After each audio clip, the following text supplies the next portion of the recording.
నా పేరు కాళ మల్లేష్. మాది గ్రామం పల్లెపహాడు, ఆత్మకూరు మండలం, యాదాద్రి భువనగిరి జిల్లా మాది. గత ప్రభుత్వం ప్రవేశపెట్టిన ఈ మారుమూల గ్రామానికి ఎన్ని అమలయ్యాయి? మా గ్రామానికి కళ్యాణ లక్ష్మి 64 మందికి వచ్చినాయి. గత ప్రభుత్వంలో చేసినాయి. గొర్రెల మా దగ్గర 43 యూనిట్లు ఉంటే 42 మందికి లబ్ధిదారులకు అందరికి అందినాయి. అదే కాకుండా రేషన్ కార్డులు ఉన్నాయి, ఒకటి కూడా తొలగకుండా ఒక కార్డు మీద 6 కిలోల లెక్క అందరికీ వర్తింపుగా జరిగినాయి. సాది మొబైల్ కూడా మా విలేజ్ లో 2 వచ్చినాయి.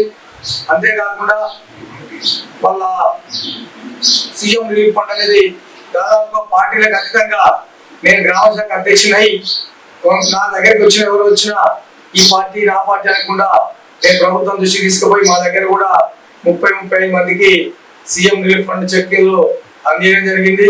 అంతేకాకుండా రైతు బంధు కూడా గత ప్రభుత్వం 8 సంవత్సరాల నుండి ఏ రైతుకు ఇక్కడ కాంపిటీషన్ అనేది లేకుండా వాటిలో ఖచ్చితంగా అందరికీ న్యాయం జరిగింది. రైతు బీమా కూడా మా దగ్గర 9 మంది రైతులకు ఆ ప్రమాదశాస్త్రం వచ్చిన వాళ్ళు కాకుండా అనుకోకుండా అనారోగ్యంతో చచ్చినా కానీ 9 నుంచి 10 మంది మధ్యన మా పల్లెపల్లి గ్రామం రైతులకు రైతు బీమా చెక్కులు కూడా అందించడం జరిగింది. అంతేకాకుండా 2 టీఆర్ఎస్ ప్రభుత్వంలో సభ్యత్వం తీసుకొని ప్రమాదశాస్త్రం ఒక చాటుకొట్టి చనిపోవడం జరిగింది.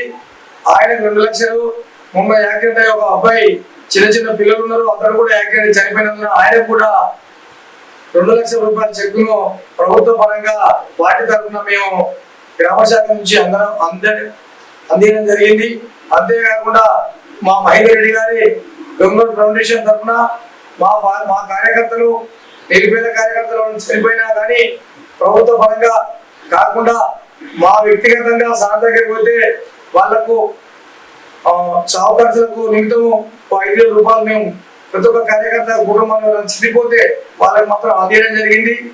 అంతేకాకుండా మరి చాలా కూడా రుణమాఫీ కూడా కొంతమంది రైతులకు ఆ ఎస్బీఐ నుండి ఎస్బీఐ మారుడు మా దగ్గర కొంతమంది లబ్ధాల్లో ఎదుగుకుంటాను, కొంతమందికి మాత్రం రుణమాఫీ కూడా వర్తించింది మా గ్రామం నుండి. మండల స్థాయి ఈ పథకాల మేము వైఎస్ఎంపీగా ఉండి పార్టీ పరంగా కాకుండా పార్టీలో అతీతంగా కూడా వచ్చిన డెవలప్మెంట్ను ప్రజల దృష్టికి తీసుకుపోయి మేము వాళ్ళకు సహకారం చేసిన తప్ప ఎక్కడ కూడా దీన్ని నీరుగా అనేయకుండా ప్రభుత్వం స్కీమ్ లేకుండా ప్రజల్లోకి తీసుకుపోయి డెవలప్మెంట్ చేసామని చెప్తా ఉన్నాం. గత ప్రభుత్వానికి వచ్చిన కాంగ్రెస్ ప్రభుత్వం అభివృద్ధి కార్యక్రమాలు ఇప్పుడు డిసెంబర్ 9 తారీఖు కాంగ్రెస్ ప్రభుత్వం ప్రమాణ స్వీకారం చేసింది. 2-3 నెలలు ఆ ఎలక్షన్ల కోడ్, ఎంపీ గారి ఎలక్షన్ల కోడ్ 2 నెలలు, మొత్తం మీద 6 నెలల 4 నెలల ఎలక్షన్ల కోడ్కే సరిపోయింది. వాళ్ళు ఇంకేమీ పని చేయలేదు. రేపు చేసేది ఒక్కటే చేసి ఏం చేసిరంటే ఒక బస్సుది మాత్రం మహిళలకు బిర్యానీ వాళ్ళు కొట్టుకుంటున్నారు. అది తప్ప రోజు సగం మందికి ఇంకా రానేలేదు, సగం మందికి వచ్చినాయి. వాళ్ళలో కాంగ్రెస్ ప్రభుత్వంలో ఎంతో ఒక విలేజ్ లా ఇప్పుడు బిర్లా ఎమ్మెల్యే గెలిస్తే మా ఊర్లో 5-6 మంది ఎమ్మెల్యేలు ఉంటారు. రేపు స్థానిక సంస్థలలో ఊరు నిండా సర్పంచ్ అని చెప్పుకుంటారు. సరే సమయం వస్తే వాళ్ళకే వదిలేద్దాం, ఎవరు అవకాశం ఉందో వాళ్ళు సరే గెలుపుకోవడం అనేది విలేజ్ ఓటర్ చూసుకుంటారు అనుకుంటున్నారు. మీ ప్రభుత్వం ధరణి తీసుకొచ్చింది, దాన్ని ఇప్పుడు ఇదే ప్రభుత్వం మార్చి భూమాదాలు తీసుకొస్తున్నారు. దాని ద్వారా ధరణి అంటే సార్ మా దగ్గర ఒక్కటి కూడా పెండింగ్ ఫైల్ లేదు. ఒక 6 వచ్చింది ఒకటే ప్రభుత్వం నిర్ణయం తీసుకున్న కాడికి అయినాయి. కొన్ని పెండింగ్ అనేది పల్లెపాడు గ్రామంలో ధరణి అట్లాంటి పెండింగ్ లేదు. ఒకవేళ ధరణి పోయి భూమాత తీసుకొస్తే వాళ్ళు ఏం మరి పేరు ఒకటి మార్చడం తప్ప ఇప్పటికే మార్చిన ధరణి మీద కేసీఆర్ బొమ్మ ఉండే, రేవంత్ రెడ్డి గారి బొమ్మ వచ్చింది, పొంగిరెడ్డి శ్రీనివాస్ గారి బొమ్మ వచ్చింది. గదే ధరణి గదే భూమాత, అంతకన్నా చేసేది ఏం లేదు. ఈ విలేజ్ లో డ్రైనేజ్ వ్యవస్థ కానీ సీసీ రోడ్లు అస్తవ్యస్తంగా కొంతమంది ప్రజలు అంటున్నారు, దానికి మీరు ఏం చెప్తారు సార్? పల్లెపల్లి గ్రామంలో పార్టీలకు ఖచ్చితంగా ఎవరైతే గత ప్రభుత్వం 10 టీఆర్ఎస్ ప్రభుత్వం ఉంది 50 నుంచి 60 లక్షల సీసీ రోడ్లు వచ్చినాం. మొన్న కొద్ది గొప్ప మిగిలితే ఎస్డిఎఫ్ నిధుల కింద వాళ్ళు కూడా కాంగ్రెస్ ఎమ్మెల్యే కింద ఒక 5-6 లక్షలు పెట్టి ఆయన కూడా పూర్తి చేసింది. కొంచెం కొద్ది గొప్ప అంటే ఇంకొక సుమారు ఒక 50 లక్షలు అయితే పల్లెపాడు గ్రీన్ సిగ్నల్ కొడుతుంది సార్. సీసీ రోడ్ అనేది లేనలేదు. అది కూడా మీరు వచ్చే ముందట గ్రామ పంచాయతీ ముందట ఆ సీసీ రోడ్ అనేది వాతావరణంలో డ్రైనేజ్ లేక రోడ్డుకి వచ్చి అది గలీజ్గా అవుపడుతుంది. దాన్ని మాత్రం ఇంకొక 20 లక్షలు పెట్టి సీసీ రోడ్ ఐడి చేసుకున్నాం అనుకో మా దగ్గర సీసీ రోడ్ అనేది ఉండదు సార్.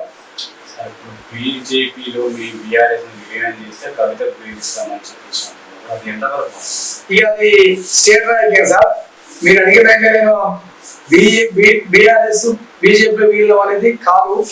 కేసీఆర్ గొంతులో పాల్గొన్నంత వరకు బీఆర్ఎస్ వీళ్ళు ఏం చేసినా టీఆర్ఎస్ మాత్రం ఉంటుంది సార్ అని నేను చెప్తాను. ఇప్పుడు మండల స్థాయిలో ఎన్ని సర్పంచ్ స్థానాలు గెలుచుకోబోతున్నారు? మండలంలో ఆత్మకూరు మండలంలో 24 గ్రామ పంచాయతీలు ఉన్నాయి. ఇంతకుముందే మనం మా టీఆర్ఎస్ ప్రభుత్వం సర్పంచులు గెలిచినవి కూడా 16 సర్పంచులు గెలిచినాయి. ఇప్పుడు కూడా నేను నా అంచనా ప్రకారం ప్రభుత్వం మీద ఏమన్నా వ్యతిరేకత పెరిగితే మాత్రం అన్ని గ్రామ పంచాయతీ సర్పంచులు గెలిచే అవకాశాలు కూడా ఉన్నాయి సార్. ఇప్పుడు మీరు రానున్న సర్పంచ్ ఎన్నికల్లో ఓటర్లకు ఏం చెప్తారు? మా గ్రామంలో ఒకవేళ సర్పంచ్గా అవకాశం ఇస్తే నేను ప్రజాసేవకునై ప్రజల మధ్య నుండి ఏ సమస్య వచ్చినా వాళ్ళకు మంచి చెడుకు తోడుతూ పడతాను ఉంటానని చెప్తాను సార్. సర్పంచ్గా అవకాశాలు ఇస్తే పూర్తి చేస్తారు. ఒకవేళ పార్టీ ఆదేశాల అనుసారం రిజర్వేషన్ బట్టి ముందు పోతుంది కూడా నేను రెడీగా ఉన్నాను.